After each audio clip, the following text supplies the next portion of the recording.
کسی نے چھٹے امام صادق آل محمد امام جعفر صادق علیہ الصلاۃ والسلام مولا اور آقا چھٹے لال ولایت آقا سے پوچھا کہ آقا حمد کی بہترین قسم کیا ہے، حمد کرنے کا بہترین طریقہ کیا ہے؟ یعنی آپ ہیں کہ جو وارث علم انبیاء ہیں، آپ ہیں کہ جو منبع علم و دانش ہیں، آپ بتلائیں گے مولا کہ حمد صحیح والی حمد جو ہے نا، کہ جو حمد کی معراج ہو، کیا جملہ ہے؟ سیکھنے آیا مولا سے، مولا نے ارشاد فرمایا کہ جب بھی چاہو اللہ کی حمد کرو تو یہ کہا کرو الحمدللہ کما ہوا اہلو، کہ جب بھی اس کی حمد کرنا چاہو تو یہ کہا کرو الحمدللہ کما ہوا اہلو، حمد ہے اس خدا کی ایسے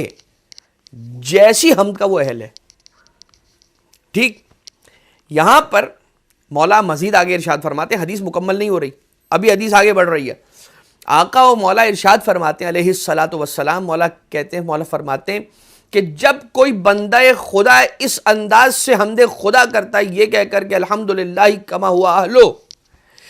تو یہ بات ملائکہ کے پاس جاتی ہے کہ اس کا ثواب نامہ اعمال میں لکھیں۔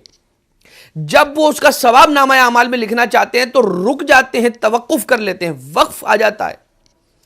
پروردگار عالم ان سے سوال کرتا ہے، پوچھتا ہے کیوں نہیں لکھتے اس کے اس عمل کا یہ ثواب؟ تو فرشتوں کا جواب آتا ہے کہ بار الہ رب ذوالجلال یہ کہہ رہا ہے الحمدللہ کما ہوا اہلو، حمد ہے اس خدا کی جیسی حمد کا وہ اہل ہے۔ پروردگارہ ہمیں کیا پتا کہ تو کس طرح کی حمد کا اہل ہے،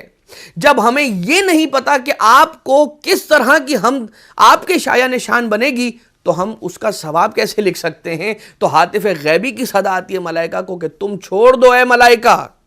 تم رہنے دو، اب اس کا ثواب نہ لکھو بلکہ اس کا ثواب مجھ پر چھوڑو، اب جیسی حمد کا میں اہل ہوں ویسی جزا میں اسے دوں گا۔